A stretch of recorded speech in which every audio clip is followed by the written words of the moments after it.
Hello dear students. तो आज मैं फिर अपनी प्रॉब्लम लेके आया हूँ। That will be problem number 3 regarding LPP, जिसको हम कहते हैं linear programming problems, and this will be my 4th lecture video.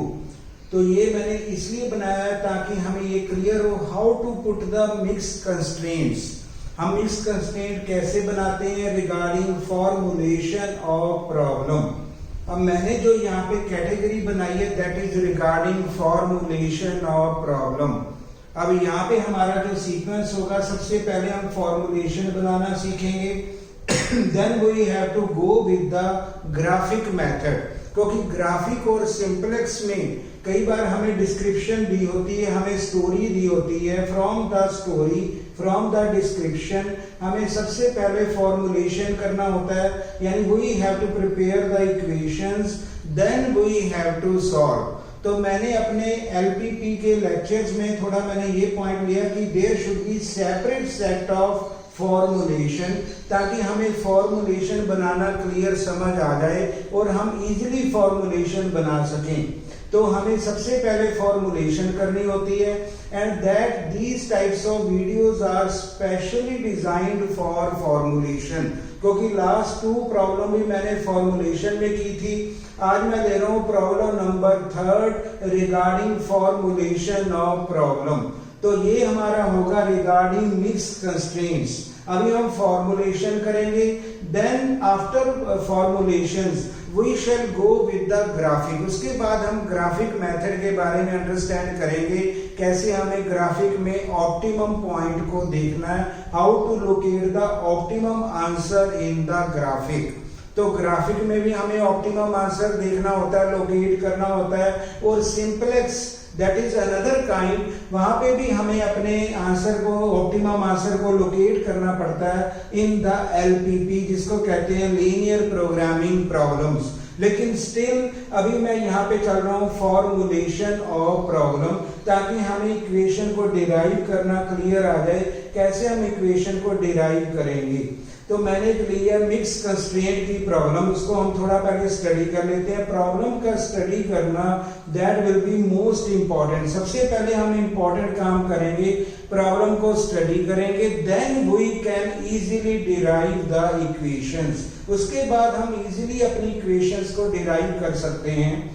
तो मैंने अब प्रॉब्लम ली है that is the most important problem generally asked in the examination. हमारे एग्जाम में जनरली इसका सम आता है, और that is the famous problem. तो ये मैंने लिया रिगार्डिंग मिक्स कंस्ट्रेंट। तो इसकी हम स्टडी करते हैं। An advertising agency wishes to reach 2 types of audiences.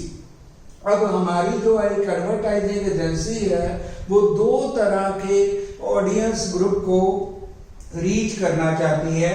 Number 1, customers with annual income greater than 15,000। Number 1 होगा जिसको हमने ऑडियंस ए कहा, जिनकी इनकम 15,000 एनुअल इनकम से ज्यादा होगी। And customers with annual income less than 15,000, जिसको हमने कहा ऑडियंस बी। इट मींस हमारे पास रिचर पीपल भी होंगे और पुअर पीपल भी होंगे। जिनकी इनकम ज्यादा होगी वो रिच पीपल होंगे, और एक हमारे पास पुअर होंगे, जिसको हमने ऑडियंस बी में रहा। तो यहाँ पे होगा the total advertising budget is ₹2 lakh. हमारे एडवर्टाइजिंग का बजट हमने कंपनी के लिए रखा है 2 लाख रुपए। 1 program of TV advertising cost, अगर हम टीवी में एडवर्टाइजिंग कॉस्ट करते हैं तो वो होता है 50,000 रुपीज की कॉस्ट आती है। और अगर हम रेडियो में उसको टेलीकास्ट करते हैं तो एक प्रोग्राम की कॉस्ट हमें मिलती है 20,000, ये हमें कॉस्ट आती है। अब एडवर्टाइजिंग एजेंसी के पास 2 लाख का बजट है। जब हम बजट की बात करते हैं, it means that advertising agency can not exceed the expenditure of 2 lakh, यानी 2 लाख रुपए से ज्यादा वो खर्च नहीं कर सकते। आगे हम स्टडी करें। For contract reasons at least 3 programs ought to be on TV, और कम से कम 3 प्रोग्राम टीवी में आने चाहिए, जिसको कहते हैं at least. and the number of radio programs must be limited to 5. तो रेडियो में कब जो हमारे प्रोग्राम है वो नॉट मोर देन यानी 5 प्रोग्राम से ज्यादा नहीं आने चाहिए, जिसको कहते हैं मस्ट बी लिमिटेड। तो नॉट मोर देन हमारे रेडियो में 5 से ज्यादा प्रोग्राम नहीं आएंगे। अब survey indicates that a single TV programme reaches 4,50,000 customer in target audience A. हमारे पास जो रिच पीपल हैं, रिच कम्युनिटी है, वो साढ़े 4 लाख कस्टमर की है, 4,50,000 है, जिनकी इनकम 15,000 इनकम से ज्यादा है, और 50,000 हमारे कस्टमर ऐसे हैं जो टारगेट ऑडियंस बी में आते हैं, that is relating to TV.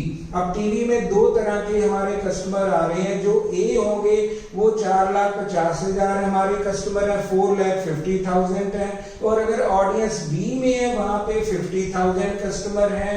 और सिमिलरली रेडियो प्रोग्राम जो है 20,000 ए ऑडियंस को पहुंचता है, जहां पे 20,000 लोग होते हैं जो ए ऑडियंस के होते हैं, और 80,000 जो हमारे कस्टमर होते हैं वो बी के होते हैं रिगार्डिंग रेडियो। तो रेडियो का अलग ग्रुप बना है जिसमें ए और बी है, और टीवी के अलग नंबर है जिसमें ए और बी है।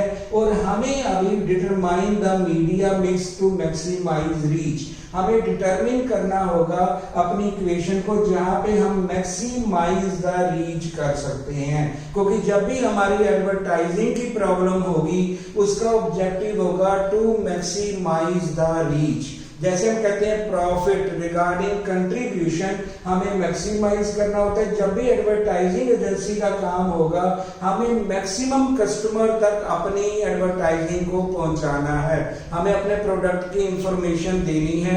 तो यहाँ भी हमारा ऑब्जेक्टिव होगा मैक्सिमाइज द रीच, क्योंकि हम स्पेंड कर रहे हैं टीवी के लिए और रेडियो प्रोग्राम के लिए। तो ये हमारा सम है, इसको हमने स्टडी किया, और ये सम बिलोंग करेगा मिक्स कंस्ट्रेंट को। अब यहाँ पे लेसर साइन भी होंगे, कंस्ट्रेंट होंगे, और ग्रेटर के भी हो सकते हैं। अब यहाँ पे सबसे पहले हमें ये अंडरस्टैंड करना है रिगार्डिंग इनकम।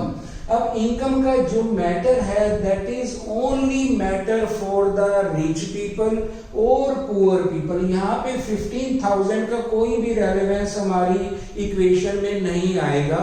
यहाँ पे सिर्फ हमने यही मेंशन किया कि किन्हीं लोगों की इनकम 15,000 से अधिक होती है तो उनको हम ऑडियंस ए कहते हैं, जिनकी 15,000 से कम होती है उनको ऑडियंस बी कहते हैं। हमें चाहे रिच पीपल हो, चाहे रिच कस्टमर हो, चाहे पुअर कस्टमर हो, हमें ए और बी दोनों तक अपनी एडवर्टाइजिंग मैसेज को हमें पहुंचाना है। तो सबसे पहले हमारे स्टूडेंट ये अंडरस्टैंड करें, ये सम हमारा बड़ा ही फेमस है। जब भी इस तरह का इनकम का आए, और कई सम में ये 15,000 की जगह 30,000 भी मेंशन हो सकता है, इट इज वेरी फेमस और पॉपुलर सम। तो इसको हमें इनकम के रेलेवेंट हमें यहाँ पे कोई भी इक्वेशन पुट नहीं करनी, हमें इनकम को सिर्फ ये देखना है कि हमारे 15,000 से अधिक वाले ऑडियंस ए हैं जिनको हम रिच कस्टमर कहते हैं, और लेस देन 15,000 जो होगा वो ऑडियंस बी है जिनको हम पुअर कस्टमर और बी कैटेगरी के कस्टमर कह सकते हैं। लेकिन जो हमारी एडवर्टाइजिंग रीच होगी that will B clubbing the two, हमें रिच और पुअर जो भी हमारे पीपल होंगे, जो भी हमारी ऑडियंस टारगेट होगा, हमें दोनों तक यानी रिच और पुअर ए प्लस बी तक हमें अपनी मैक्सिमाइज एडवर्टाइजिंग मैसेज को डिलीवर करना है। That is the our objective. तो हमारा ऑब्जेक्टिव होगा कि हमारे मैक्सिमम जो पीपल हैं they should listen our advertising, उन तक हमारी एडवर्टाइजिंग पहुंचे। तो यहाँ पे हमें ए प्लस बी कर देना। ए मीन्स रिच कस्टमर और B means somewhat poor customer. तो उन दोनों को हमें प्लस करके हमें अपनी मैक्सिमाइज रीच करनी है। एडवर्टाइजिंग एजेंसी जो है उसकी कोशिश होगी कि our customer should be more in listening our advertising, चाहे वो टीवी में हो या वो रेडियो में हो। अब सबसे पहला काम है, जब भी हमने इसका सोल्यूशन बनाया तो मैंने यहाँ पे क्लियर कर दिया कि टीवी को हमने कौन सा वेरिएबल लिया और रेडियो को हमने कौन सा वेरिएबल लिया। अब टीवी का वेरिएबल हम मानते हैं x1 और रेडियो के वेरिएबल का नाम हमने दे दिया x2। अब टीवी ऑडियंस को भी हमें क्लब करना है। अब ए ऑडियंस में जो हमारे टीवी के उसके कस्टमर थे 4,50,000, तो हमने ऑडियंस को क्लब किया रिगार्डिंग टीवी, और रेडियो की ऑडियंस को भी हमने इकट्ठा कर दिया, क्लब कर दिया रिगार्डिंग रेडियो।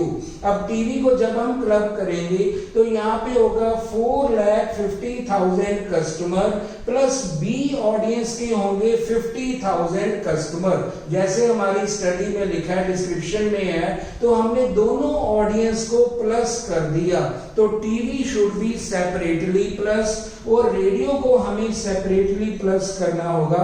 तो हमने ए प्लस बी किया रिगार्डिंग टीवी। इट मींस जो हमारे ए ऑडियंस है वो भी हमारा टीवी प्रोग्राम देखें, जो बी ऑडियंस है वो भी हमारा टीवी प्रोग्राम देखें। इसका मतलब दोनों को हमने प्लस किया, तो ये बनेगा 4,50,000 प्लस 50,000। तो ये टीवी के लिए हमारे पास आंसर आएगा 5 लाख पीपल। इसको हमें करना होगा मैक्सिमाइज। सिमिलरली रेडियो, अब रेडियो की ऑडियंस ए जो हमारे कस्टमर है वो 20,000 हमारे कस्टमर ए में आते हैं, और ऑडियंस बी में हमारे 80,000 कस्टमर आते हैं। हमने दोनों कस्टमर को प्लस किया, तो ये कस्टमर हमारे बन जाते हैं 1 लाख। तो हमें इन कस्टमर्स को मैक्सिमाइज करना है, क्योंकि हमें मैक्सिमाइज द रीच करना है, ये हमारा होगा ऑब्जेक्टिव।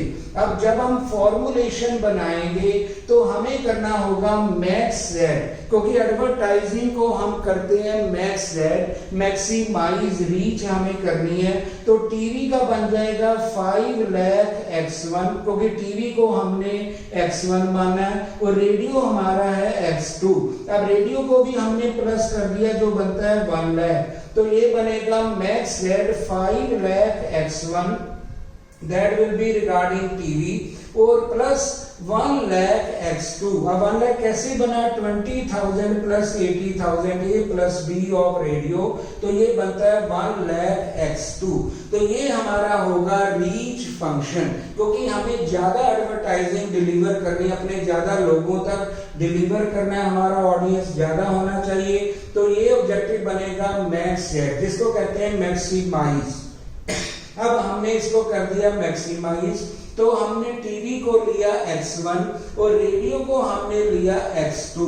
तो ये बनेगा 5 लाख, हमने a प्लस बी टीवी का टोटल किया, 5 lakh x1 plus 1 lakh x2, that will be our objective function. अब ये हमने ऑब्जेक्टिव बना दिया। अब हमें देखने हैं कंस्ट्रेंट्स। अब मुझे डिराइव करने होंगे कंस्ट्रेंट्स।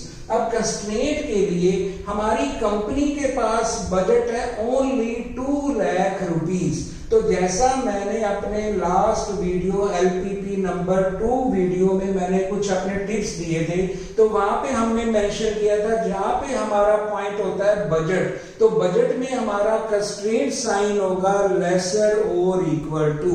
मैंने कुछ यहाँ पे टिप्स दिए, budget, capacity, capability, availability, not more then. जब भी ये पॉइंट हमारे पास होंगे मस्ट बी लिमिटेड टू, अगर ये पॉइंट होंगे तो हमारा साइन कंस्ट्रेंट का होता है लेसर और इक्वल टू। अब हमारी कंपनी के पास बजट है दैट इज 2 लाख, और टीवी की कॉस्ट हमारी आती है 50,000, और रेडियो प्रोग्राम की कॉस्ट आती है 20,000। इन हमारी इस डिस्क्रिप्शन से हम अपने कंस्ट्रेंट की इक्वेशन बना सकते हैं। अब टीवी को हमने माना x1, रेडियो को हमने बनाया x2। अब टीवी की कॉस्ट है 50,000।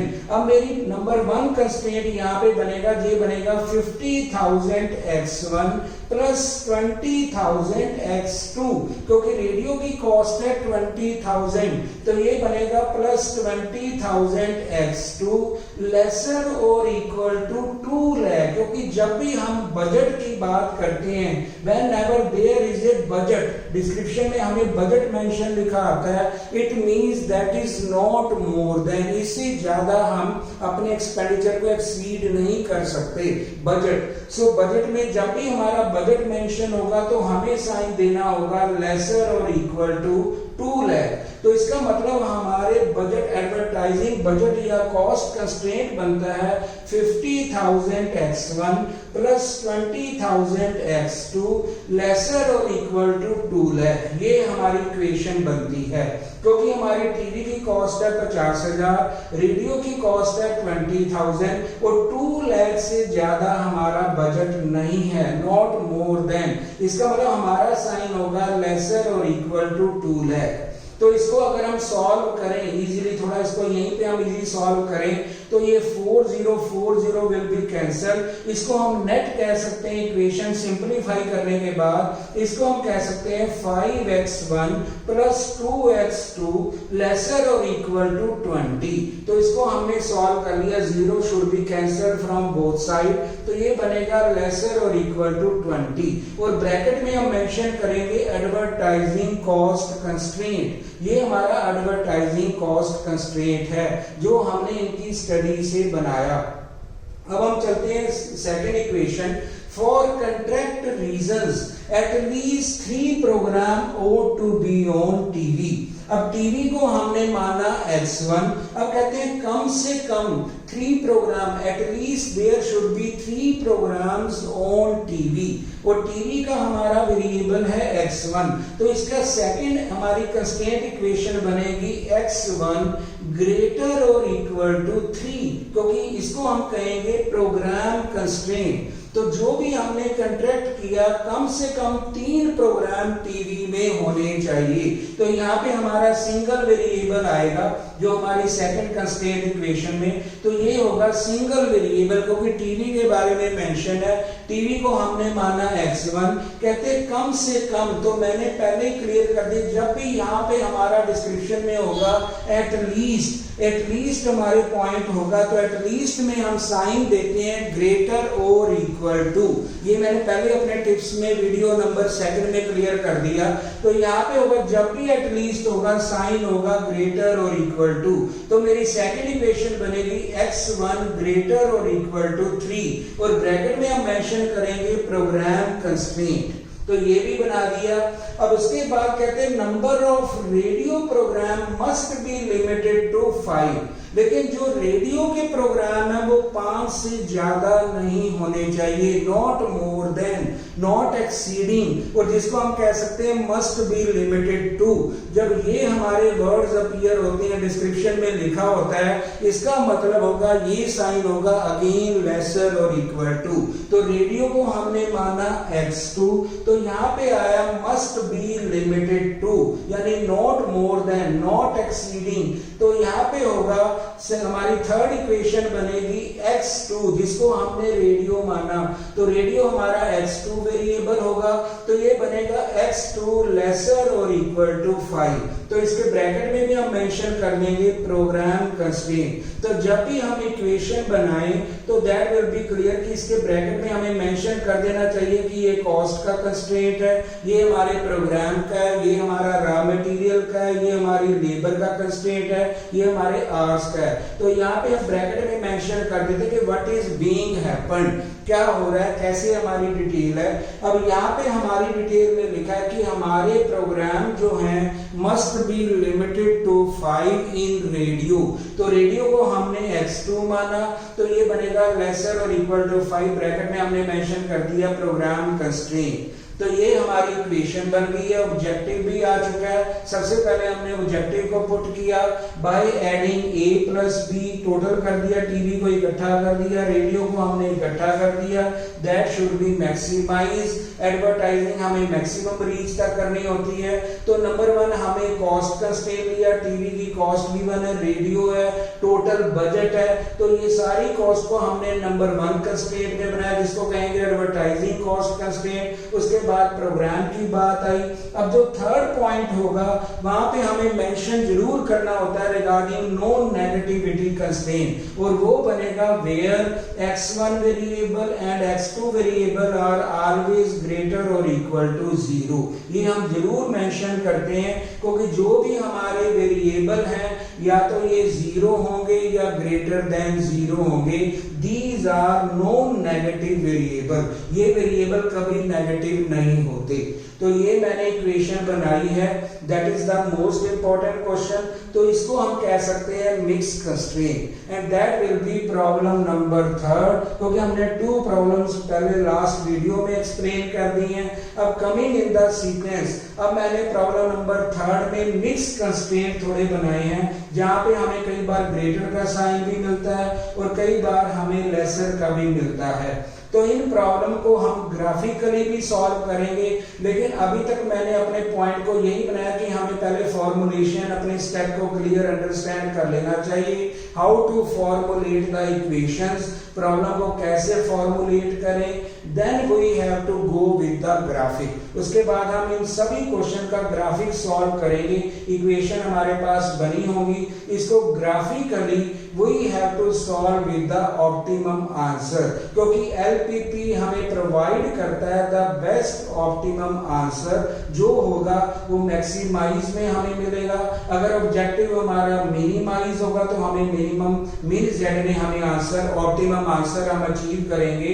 लेकिन अभी तक मेरा टारगेट होगा टू लर्न द फॉर्मुलेशन, हम कैसे अपनी फॉर्मुलेशन को बनाएं, कैसे हम इनकी स्टडी करें, उनको इक्वेशन में राइट करें, तो इनकी हम अंडरस्टैंडिंग कर रहे हैं। तो नेक्स्ट प्रॉब्लम में मैं 2-3 प्रॉब्लम इसके बारे में, फॉर्मुलेशन के बारे में हम अंडरस्टैंड करेंगे, then we shall shift to graphic.